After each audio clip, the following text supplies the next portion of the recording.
guys, it's Plumondon Comics, and today we're going to talk about how to be a more effective artist when doing commission work. I don't know about you, but for me it's really hard to take my creative energy and put it into a sort of very effective and business-like kind of model, and I've learned a lot through trial and error.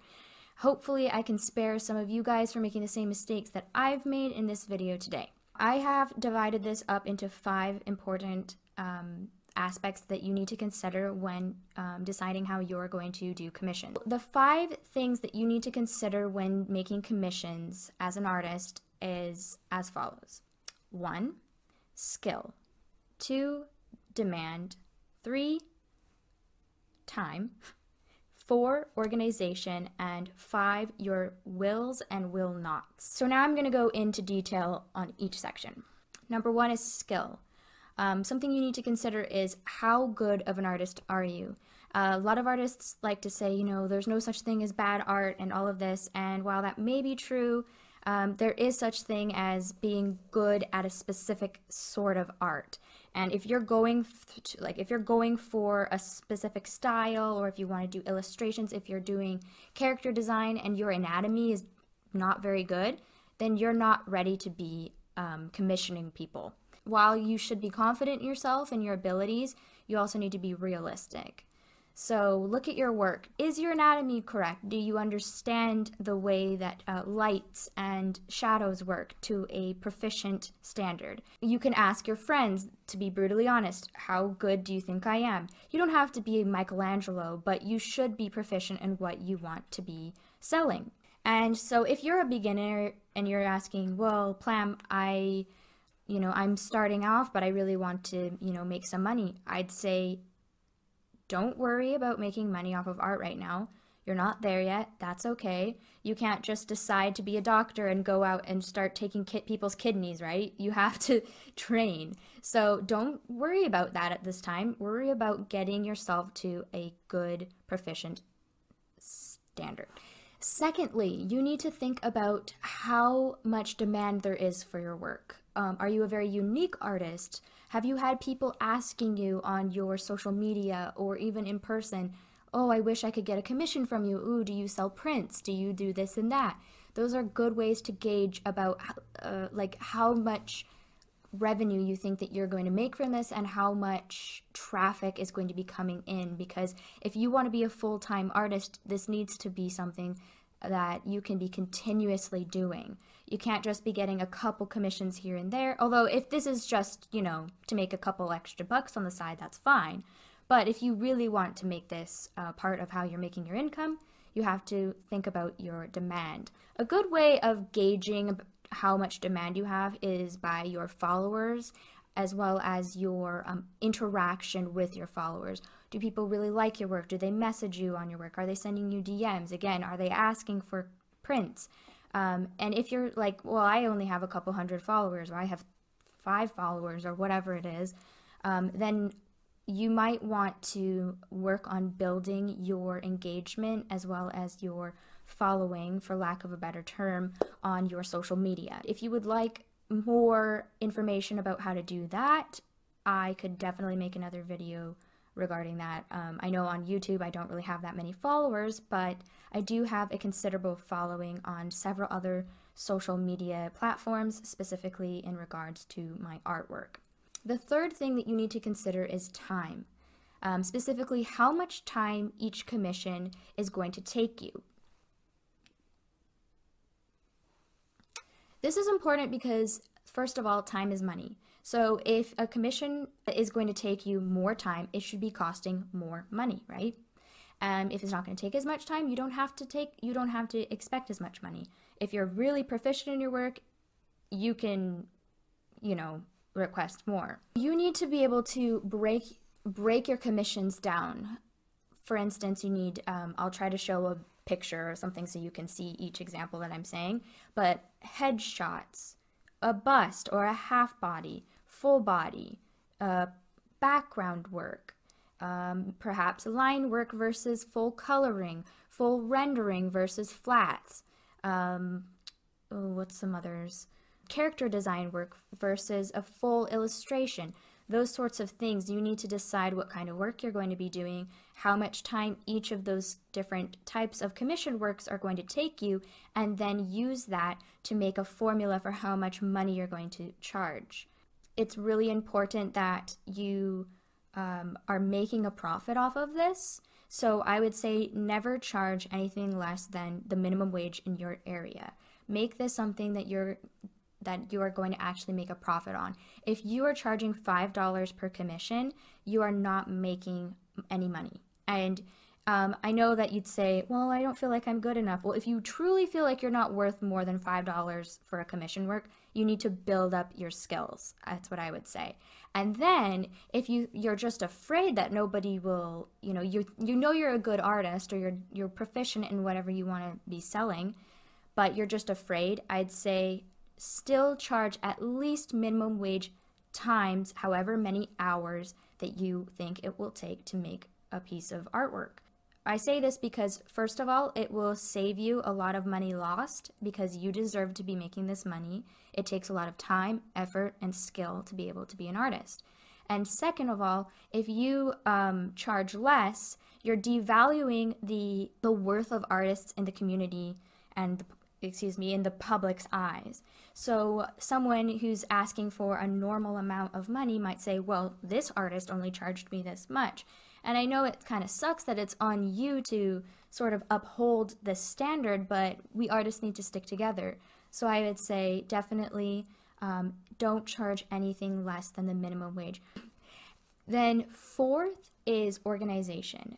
I think this is the thing that really messes up a lot of artists, especially beginners. Organization is super important. It will help you, one, not to get burned out, two, not to confuse your customers, which might cause contention, might cause mix-ups, might cause delays, might even make someone feel like, never mind, I don't want to do this. So yeah, being organized is really important. So I have a simple sort of process that I do when I am commissioning people that keeps everything really organized and really smooth. And so I'll share that with you now. So the first thing I do once someone has let me know that they would like a commission is I ask for all of the pertaining information that I need to know what kind of commission they want. Then I quote them, letting them know how much money a commission that they would like is going to cost them. Once they've agreed to that, then I give them the whole rundown. I give everything that's going to happen in one email in one go. And I will remind them if they need it, but I like them to know right up front exactly what they can expect out of me, because ultimately this is a business transaction. You are an artist, but you also need to be your own entrepreneur. It's really important that you show that although you can be really fun, you can be like me, sassy, you can be a lot of different things, but all in all, you are also a business owner, and you want them to know that they are in good hands. I let them know exactly how they can pay me. For me personally, I use PayPal for transactions. I let them know that I expect the payment up front if it is anything lower than $100. This way I can ensure that I am not being scammed in any way, because a lot of people will try to scam you. It is really important that you charge up front. If it's above $100, I ask for half up front, and then the second half I ask after I have delivered the finished product. Yeah, I would, again, highly suggest never ever doing work for someone before you've seen some sort of monetary gain from it. Then I also let them know exactly how much time everything is going to take. For me personally, I tell them that they have within a week to get their sketch of whatever their commission is, and then they can make any adjustments that they want, they can tweak it and all of that, and once they've approved, then I will work on the final. I tell them that the final work will be done within another week. That gives me ample time to be able to get whatever I need to get done, as I don't take on too difficult of commissions. I tend to stick to simple commissions just for time management, and just because although I do have the skill to do something more difficult, it's just going to drain me. So anyways, I give myself ample amount of time, and make sure that you're also giving yourself ample amount of time to get whatever it is that you need to get done, and make sure that you do hit those deadlines. Sometimes life happens and you're not going to hit those deadlines. Make sure that you send them an email letting them know that you're going to be late. Again, professionalism is key.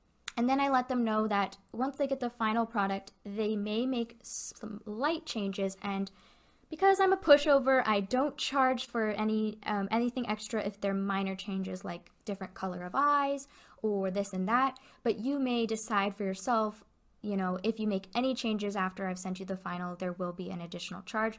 For me, unless it's a big change, there is no additional charge. The last main thing that you need to think about is your wills and your will nots. You need to make sure that your audience knows and that any potential customers know the things that you're willing to draw and the things that you will not draw. Maybe you can't draw them. Like for me, I don't do auto mail, I don't do, you know, Gundam things, I don't do very many buildings and things because I'm not very good at excuse me. But some artists, they don't feel comfortable doing nudity. They don't feel comfortable doing lewd or NSFW work. They may not want to do furry work. They may not want to do, maybe they only want to draw women. Maybe they only want to draw men. If you have those sort of stipulations with your work, you need to make that clear so that everyone knows exactly what they can expect from you.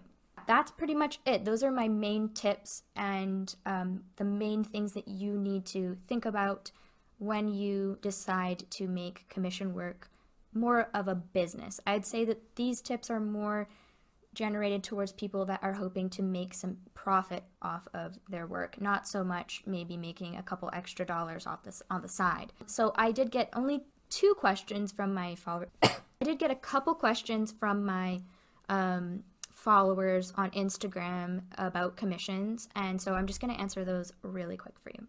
So someone asked how often I do commissions, which is a great question. For me personally, I do about 6 to 8 commissions per week. It's quite a bit. It's probably a pretty big load, but my commissions are really simple. I do a cartoon style, which doesn't take that much time for me, so that works for me. For some people, it may be only 2 commissions, it may be 1 commission. If you're doing paintings, if you're doing traditional work, it's probably going to be, first of all, you're probably going to be making a lot more, and second of all, it's going to take you a lot longer. And then someone else asks, how do you find motivation to finish a piece that you may not want to do, or that you may not particularly like drawing? And this all comes back down to your wills and will nots. This is why it's really important that you make it sure up front that everyone knows the things that you are willing to draw and not draw. A good advice, I would say, is to make a little advertisement showing examples of work that you can do for people. That way people can sort of get an idea, and then they won't be asking you to do things that you don't really want to draw. Honestly, you just kind of have to whip your butt into shape. If you really want to be an entrepreneur, if you really want to be an artist professionally, you need to find that motivation deep down inside of you, and you need to actually just get and do it. Like, that's what professionals do. That's what business people do, right? They do things even if they don't want to do it. And I think sometimes young artists or aspiring artists think, it's going to be so cool to be an artist. I'm going to love it all the time. It's my dream, and it's going to be like living the life. And that's just simply not the case. Sometimes you don't want to do it. Sometimes it's stressful. Sometimes you're behind, or sometimes things go wrong, or sometimes every once in a while you get a rough customer. And that sucks, but that's part of life, and that's part of working. And any job that you do, you're going to probably have a couple hiccups. So I would say definitely make your intentions clear on what you want to draw and what you will draw. And then if you're in a rough spot, you're just going to have to plow through, because again, these people are paying you to do a service for them, and it's not fair to drag things out and to not stick to schedules, because again, it sends a signal to people that you're not professional. Yeah, thank you so much for watching. I hope you found it helpful. I hope I didn't talk too fast and that I spoke clearly. If you have any questions that I did not answer, like I said, feel free to ask down below. If you'd like me to make a follow-up video, let me know. And if there's any other videos that you'd like to see from me, make sure that you comment down below and let me know, because otherwise, how will I know? And if you haven't already, please hit subscribe and the notification bell. I'm planning on getting more content out there for you, more art oriented, but also there will be some spooky, creepy things coming up for you guys too in my and my husband's podcast. We're hoping to record again soon. Anyways, thank you so much, and I'll see you in the next video. Hey guys, so I'm kind of a dumbass and I totally forgot to let you know that I am partnering with Amazon. So I have put together a couple of lists of products that I find really helpful if you want to get started in digital or traditional work. I have a link down below that you can check out if you would like to see what Plamondon Comics uses to create her wonderful, professional, prophetic, and just all-around awe-inspiring artwork.